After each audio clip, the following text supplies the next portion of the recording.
I TætteSnap kan du skifte mellem forskellige forudinstallerede sidesæt, men ofte kan brugeren have behov for en knap til selv at kunne skifte mellem forskellige sidesæt i et eksisterende sidesæt. Vi vil her vise, hvordan man f.eks. i TætteSnap Express kan linke til Core First og tilbage igen. Det kunne også være, at man havde behov for at kunne skifte mellem to forskellige sprog. Gå til den side, hvor du ønsker knappen til skift af sidesæt skal ligge. I eksemplet her har jeg valgt at lægge den under kontrolpanelet i Express. Åbn redigeringsmenuen øverst i højre hjørne ved at trykke på tandhjulet. Tryk på en tom knap for at oprette en ny knap til skift af sidesæt.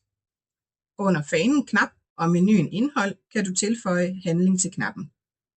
Slet den eksisterende handling på knappen, hvis du ikke ønsker, at knappen skal udtale beskeden, når du trykker på den. Tryk på tilføj handling. Ved at bruge søgefunktionen kan du hurtigt finde funktionen skift sidesæt.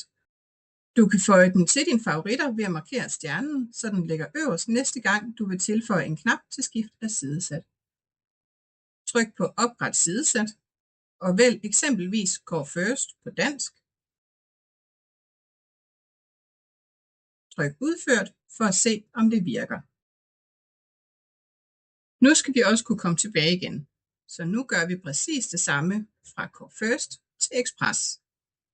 Opret en knap på den side, hvor brugeren skal kunne skifte tilbage.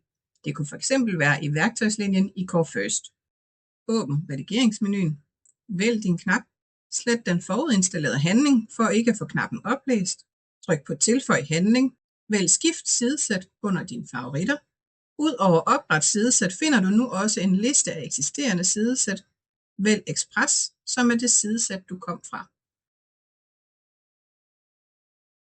Andre eksempler, hvor skift af sidesæt er vigtigt for brugeren, kan være den flersprogede ASK-bruger, der har brug for at kunne skifte mellem forskellige sprog, eller en bruger, der er i gang med overgangen mellem symbolbaseret og tekstbaseret ordforråd.